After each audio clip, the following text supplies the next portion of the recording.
Fox News alert. Right now, Israel vowing to hit back with force, accusing Iran of launching 2 missiles towards Israel and breaking the ceasefire just hours after it started at 4 a.m. Eastern time.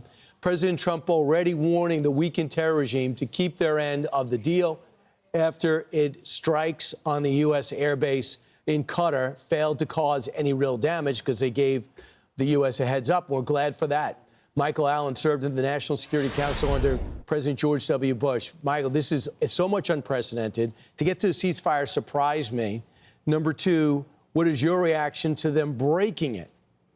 This seems like two fighters that are trying to get in a last punch before the bell has stopped ringing. I am surprised, too, that Israel was able to sign up to a ceasefire deal.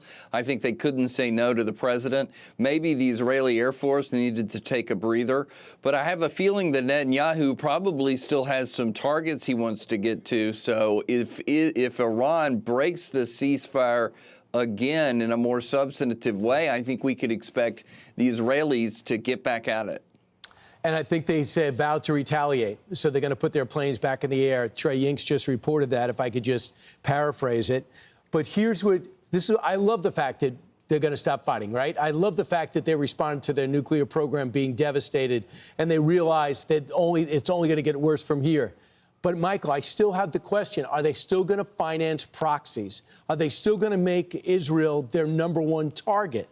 Are they still going to foment terror and supply the Houthis and Hezbollah with weapons? Are we just postponing a reintegration of a 3-front war? Brian, I think they're going to continue to do all of those things because that's in the character of the regime, a revolutionary, aggressive state sponsor of terror.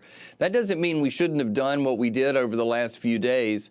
All the more reason for doing it because Iran had gotten out of hand. We needed to put them back in a box. We needed to degrade their nuclear program. But I think some people out there have unrealistic expectations about what the future will look like.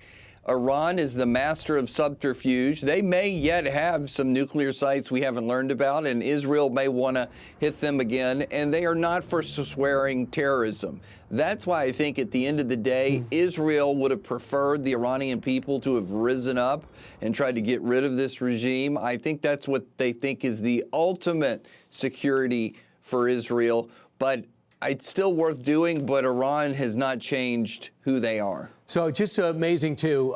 They don't have their proxies fighting for them. They also don't have their evil allies like China and Russia supporting them, even militarily or even with aid. And yesterday, Dmitry Peskov says we have offered our mediation efforts. We have stated our position, which is also very important to form of support for the Iranian side going forward. Everything will depend on what Iran needs at the moment. That's called, we're not giving you anything. So what does that say about their friends and allies in the region? Well, it speaks to this so-called axis of authoritarianism, which is North Korea, Iran, China, Russia, and of course Iran.